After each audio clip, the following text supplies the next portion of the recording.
You're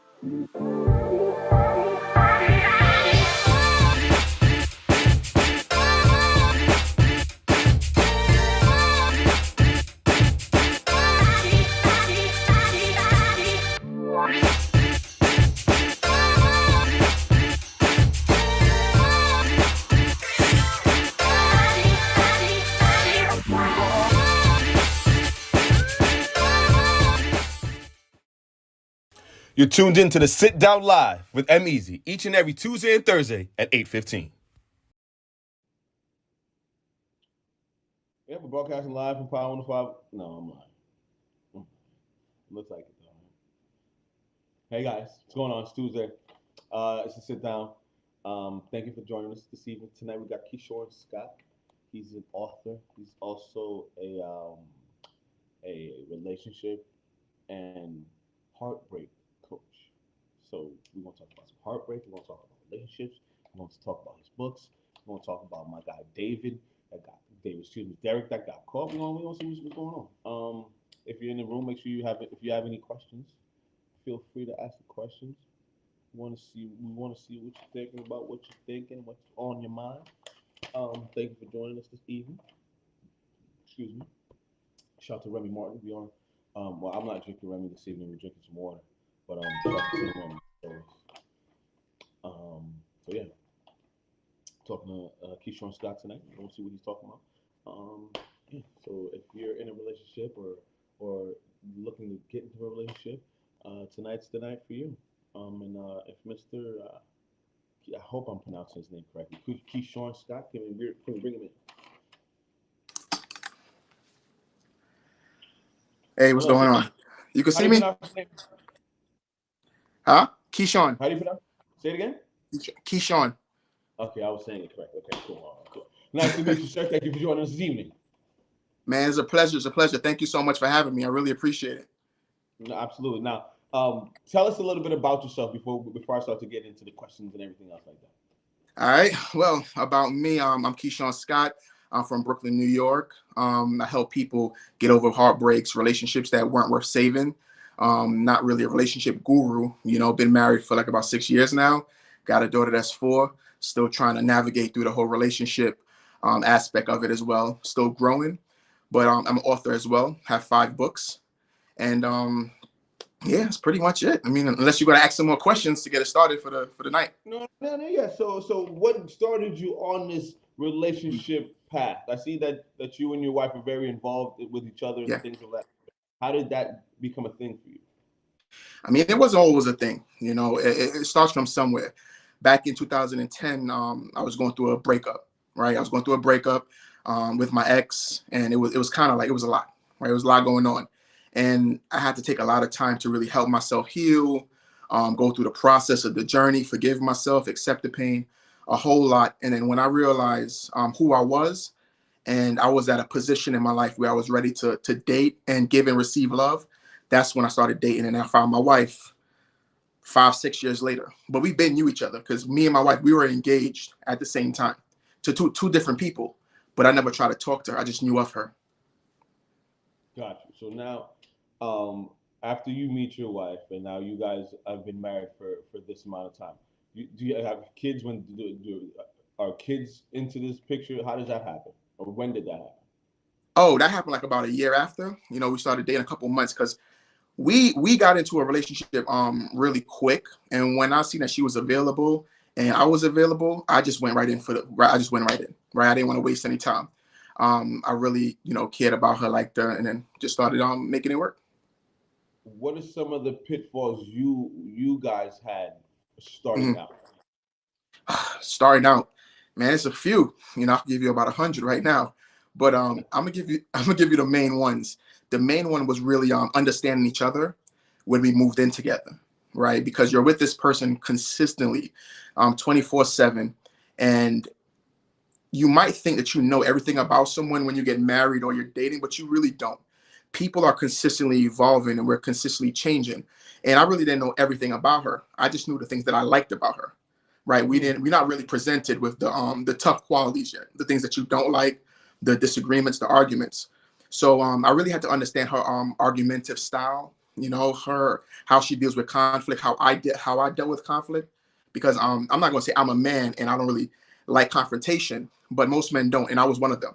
So if we argued, I rather just separate myself before I get more upset, and she will kind of pursue it. Like, come on, let's talk about it. But me, I'm like, let's just relax a little bit. Let me calm down and let's come to this situation at a more level-headed, point. And also when my daughter got involved, that was more of another stepping stone, because now it was time. Now we're not only fighting for like attention, we're fighting for time now, because she runs her own makeup business. I do my own business and I travel, right? So COVID wasn't really a thing yet. So I traveled a lot, right? Speaking here, and she was always with our daughter, Chloe. And PTSD is a real thing because she started getting stressed out, a lot of anxiety, a lot of issues like that. And then I had to learn as a man that I really had to be there for my wife before business, right? Before money, before anything. I had to be there for her because her mental health and her state of mind is more important. And if we're trying to raise our daughter and raise a family, that connection matters. What are some of the signs you look for? Because my wife is currently pregnant, and I try as much as I possibly can to take as much stress off her as possible. It's not an easy task because my wife is an independent woman and she likes doing things on her own. But what are some of the signs that you could tell that she's saying something without saying something? You know what I'm saying? Mm-hmm. Yeah, I would say when you know your wife and you know your partner, you know when they're upset without them even telling you. So I will read what she doesn't normally do, if that makes sense. If she's doing something that she doesn't normally do, then that's a sign that she needs help, right? And my thing is to always be available, always be available to her, because my wife had so much issues, during the pregnancy, like sciatica nerves. I don't know if your wife goes through that, like with the nerves and walking, right, and a whole bunch of different things. And I didn't even know about this. But as I started doing more research and kind of reading her body language and reading like her movements, and when she said, I don't feel like getting up, and really say, hey babe, let's get up and take a walk, because walking is good when you're pregnant because it helps with the pregnancy, with the delivery. Oh, nah. See, okay. Well, Mhm. my wife, our first child, she was passing out all over the place. I Okay. couldn't leave her alone in certain Mm, places because she would just fall out. yeah. This pregnancy, she was high risk, so I'm the one that's pressing her to stay in the bed as much as possible. So Mm. why should she be walking? What's the pros to walking? Okay, well, not now because it's COVID, so you can't be outside. No. But the pros to walking is so they can stay healthy, right? Like they said, you have to have sex. They say, you walk around so you won't work, like you won't be lazy, right? Your muscles got to be strong for delivery. So walking at least like a mile a day, right? That's kind of what the doctors prescribe, like a lot of activities rather than just staying in bed the entire time. But Do everybody you is different. Everybody's body is different. Mhm. Do you believe in going to counselors as a married couple? Yep, absolutely. We actually started going to counseling in the beginning because we had a lot of rough patches in the beginning based on we didn't understand each other, right? And when we don't, and I was in my ways as well, like when I first got married, it was like, okay, I didn't understand it. And for example, let me give you an example. So Go one of the examples is she used to say, hey, Keishorne, tell me where you're going and what time you'll be back. And my thing is, I don't got to tell you where I'm going because I feel like I'm a hostage. Like, I got to tell you where I'm going. But ahead. I realized that as a man, I'm accountable. My woman is accountable. We are accountability partners. And if I'm going somewhere, I have to let her know where I'm going. If she's going somewhere, then she has to let me know where I'm going. It's not a dominant thing or inferior, superior thing. It's a respect thing, right? So I had to learn a lot, within myself in that area. And that's why we went to counseling a lot to understand each other. Went to counseling. We still go to counseling, once a month, just for check-ins. Sometimes we cool, but just to check in and see if anything else you know, is there. Do people come for you for advice often? Yeah, usually I don't really give advice on like relationship couples. What I usually do is help people get out of the breakup and go from brokenness to wholeness, because that's what I experienced and that's how I got through my process. So what I do is I just help other people go through that process of forgiveness, accepting the pain, changing your mind, changing your point of view, and really living for yourself and understand how valuable you really are in the process. Can you expound on the process a little bit more? Yeah, absolutely. So the process of letting go is it's a journey, right? It's not an immediate thing, so it doesn't happen overnight. It's a journey. So what I do is I help people learn how to forgive themselves. Because when you get out of a breakup, new relationship, old relationship, marriage, divorce, what happens there is that you have a lot of guilt, right? You blame yourself for a lot of issues, the things that you did and the things that you didn't do. Sometimes you might think that you should have left a long time ago, but you try to change him or her in the relationship because you were kind of dating their potential and not really listening to the reality of what's going on in the relationship. So we help you to forgive yourself and then forgive the partner as well. But the forgiveness part, that's a longer process of completely forgiving someone who really hurt you emotionally, mentally, or physically. And then is the acceptance part. You really have to accept the fact that this is over. A lot of people, they don't really accept the fact that the relationship is over, but still text them, check the DMs, poke them, comment on their status, see who they're doing and what they're doing it with. But we need to understand that what your ex is doing after you is none of your business. You got to focus on where you're going in your life and your happiness and your purpose. I have a friend that applies to perfectly. So I tell her all the time, you can't dibble and dabble. Either you're in there or you're not. So I think it's the same sentiment. Yeah. What is the biggest mistake that you've come across that men make in the breakup process?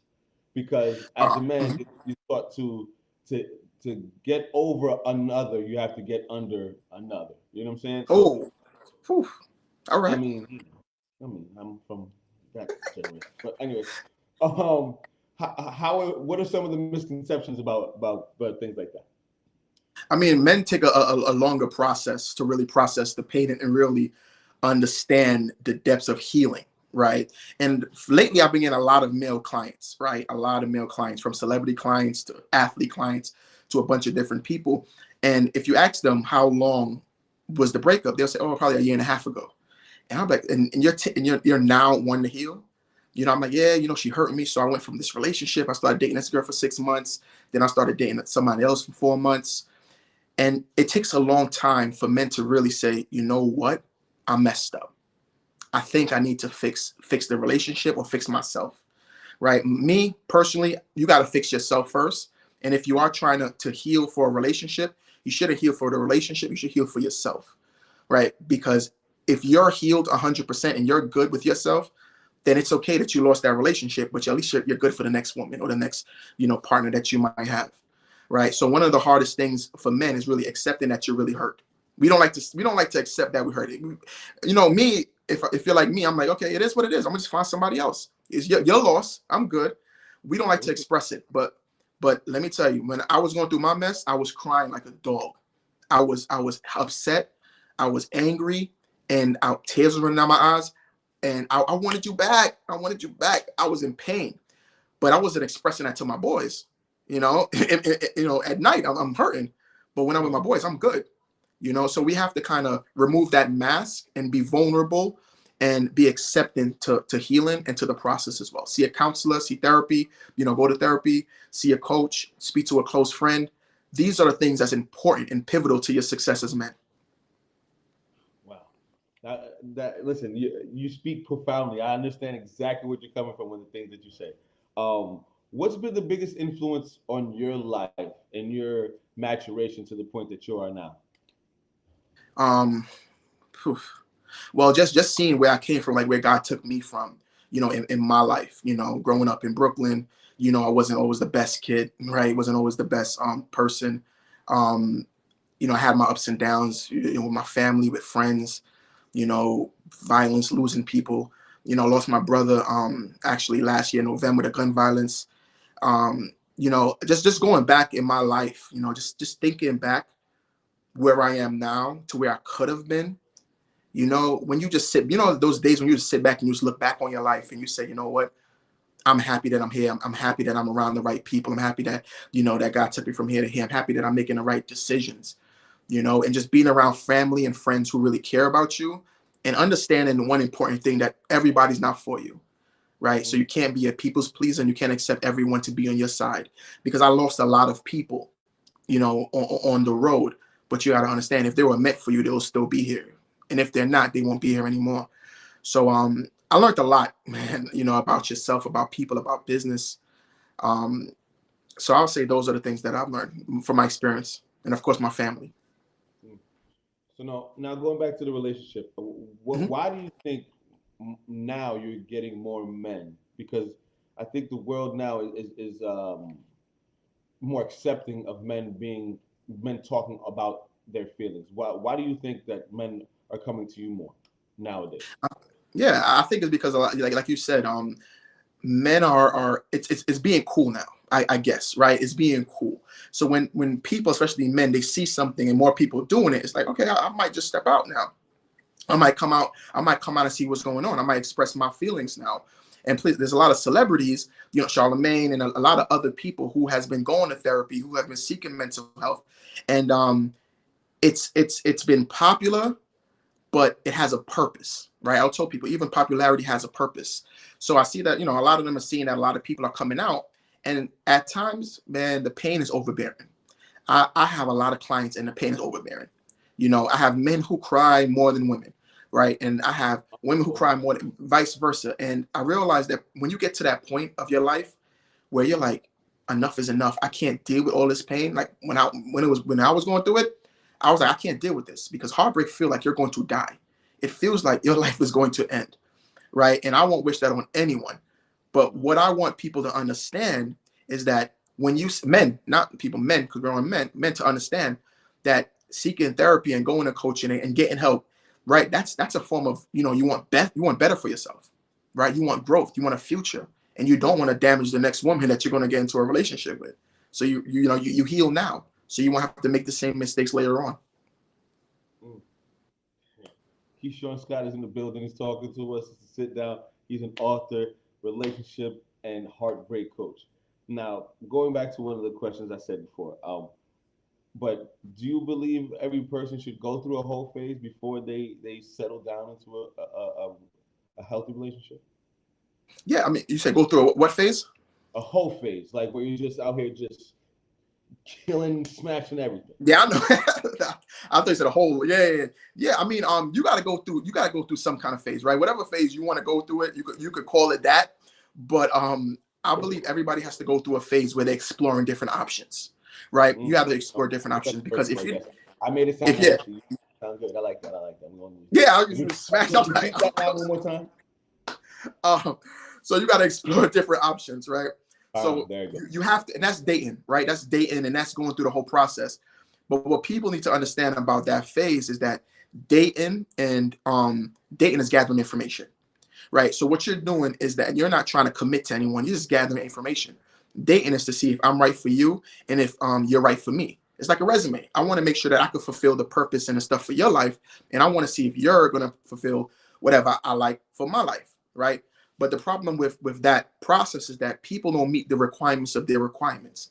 So we got a lot of people in that phase, right? The whole phase, or whatever phase it is, and they expect so much from people, but they're not willing to give it themselves, right? So they don't meet the requirements of their requirements. They want somebody who's trustworthy, loving, caring in that whole process, but they're not willing to be that person, right? So what I realized about that phase, you could explore as much options as you want, but you gotta explore them with an open mind and also with expectations, right? And standards. So you can explore those options with expectations and standards, and also with a clear mind. In your opinion, how do you think COVID has played a role in relationships now? Because if you were in one, you're with your partner now.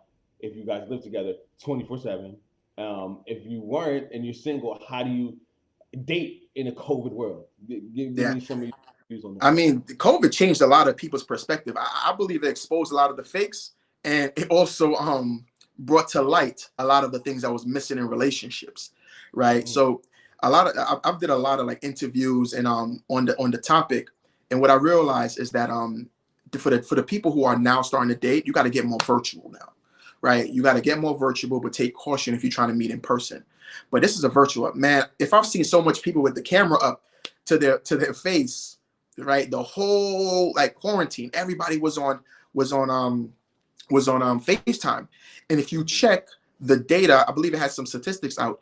The data for I think March, April, May, and June was unbelievable.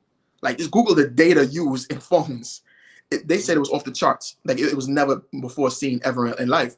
So it changed a lot. I think a lot of people, what we have to understand is that conversation are important, you know, because during COVID, there's nothing else for you to do but have conversation, right? You can't have sex because you in your house, and if you kiss or whatever it is, you're gonna catch COVID. So you know, you gotta pick and choose which one you want. But now it kind of exposes the one who can't have conversation and don't really want to know the true you. You know, you know the ones who are just in it, like, all right, just let me know when COVID's over. Then you know we can spend time together, right? But then you got the people who are really trying to get to know the substance of who you are. They're you know, FaceTime you consistently, and they're not texting. Someone who's texting, that's a red flag for me. I believe if this COVID is March, April. That was my next question. That was my next question. What are some of the biggest red flags that people run right through in relationships? Oh, the texting. Right, the consistency with the texting. There's a lot of people who don't get on the phone. They don't even check up on you. They're what they do is they try to build a relationship over text messages. Right, they don't make initiative. They don't call to check up on you. They don't make no phone calls or anything like that. What they do is they text you for every single thing. And when you're saying, hey, why don't you call me? Oh, I'm a little busy right now. You have to read people very well, and you have to ask the right questions, and you have to look for patterns. So some of the red flags while dating is patterns, right? If someone is dating you for the first 2 months and they were calling you consistently every day, you know, and things was good, and then a couple months pass and you see that things are shifting for some reason, he or she is always busy. They don't text you the way they want to no more. And when they do text you, they text you for that specific reason, that booty call, right? Maybe they going through that whole phase that you were talking about, right? So, but those are the red flags. You got to really read people, ask the right questions, and look for patterns. Patterns don't lie, but you got to be you got to position your mind in order to look for those things. Because if you're looking for love out of loneliness, if you're looking for love to replace something or someone, you're going to miss that, because all you're going to be looking for is to be loved. You're not going to be looking for the red flags. You're going to be like, as long as I'm taken, as long as I got somebody on my arm, as long as I'm not lonely, as long as he could text me sometimes, or she could show me some kind of attraction or affection, that's okay. Because as long as I'm not alone, I'm okay with whatever red flags I get. What are your thoughts on interracial dating? That's cool. Yeah, I like interracial. I don't really, you know, have a big thing on interracial dating.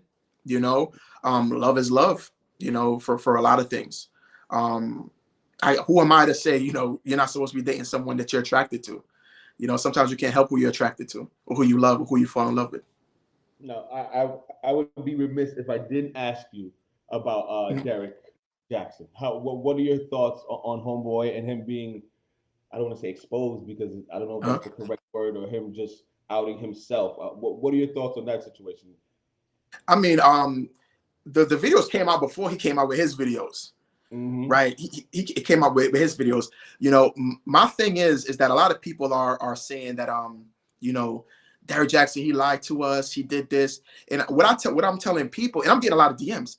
I counted 63 DMs today that people DM me and said, hey Keishorne, I hope you're not a Derek Jackson. I hope you practice it. Yo, it was crazy. I was screenshotting. I hope you practice it. If you go on my timeline right now, I can't post anything. It's like he messed it up for everybody, right? Because anytime I post something today, if you go and read underneath my post, it says, oh, I hope you're practicing what you preach. I hope you're not Derek. And I'm like, and someone said, oh, I don't trust you no more because of what he did. And then I said, so I just texted one thing. I said, trust the content, trust the advice. Don't trust the person, right? You get too caught up in the person when just take the advice, right? You don't got to take the person's lifestyle. But I think where he messed up at, which I don't try to mess up in the videos, is that his videos is kind of like his resume. He's telling people exactly, yo, hey, leave him. He's not supposed to be in your life, girl. Walk away. My thing is, I was speaking to my publicist today, and what we were talking about was the fact that he messed up, not messed up, but a lot of happy homes is gone because of the advice he gave. A lot of women left him left their man, left their partner, left their husband because of the advice, took the kids, took their relationship and gone. Because Derek Jackson said, you're not supposed to be with this person. He cheated. You got to go.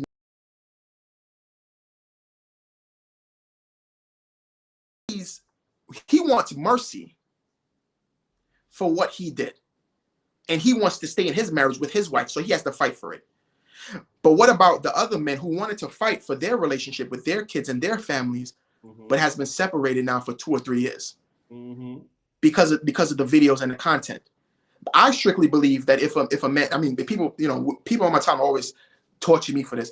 I believe that if someone cheat, they could change, but only if they want to. Everybody in the world could change to some point only if they want to, right? Everybody can change, but for him to put out all that content and then do what he did and then try to justify to have mercy, man, you got to apologize to every man out there. Every man needs it. You want exactly what every one of those men in those positions wanted. You want the same thing right now. Yeah. Everybody needs. It's crazy, man. I look at it and I just like, dang, man, like, come on, man, like, dang. And then the whole video, you could have did that whole video. I don't know who's on his team, but that whole video could have been done much better. They could have told him what to say. There's no way. I think this is a selfish thing. And I have a question about selfishness too. There's no way that I'm trying to make right by my wife and I put her on screen looking like that. Obviously, she didn't want to be put on camera. If you're going to put her on camera, make her look good. You had her looking crazy all for your selfish reason because you wanted to express your sorry self to the world while she's sitting here looking like she was just washing dishes in the kitchen. What's going on here? Nah, that's true. My next question. I was told one time that if you tell on yourself for cheating to someone that doesn't know that you were cheating, it's being selfish because that person was in the dark and didn't know you were cheating, but you're now exposing them to something and now being selfish and trying to make right by yourself. Is that asinine, or what are your thoughts on it? I don't know. I don't know if that's. I'm not sure. I think that sometimes people get a lot of guilt, right? You get a lot of guilt and you have a lot of blame, or you could be in a position where you're scared and you think that you might find out. So you try to, tell, or get yourself out of trouble before, they find out in that way. But yeah, I definitely believe that it's the guilt. A lot of people have guilt, and sometimes some people do rather know, right? You rather know. Yeah, absolutely. But what I want to say right now, I know my wife's is gonna be watching, but I'm gonna say it anyway. My wife's in the room. She's been commenting the whole way. Don't worry about it, man.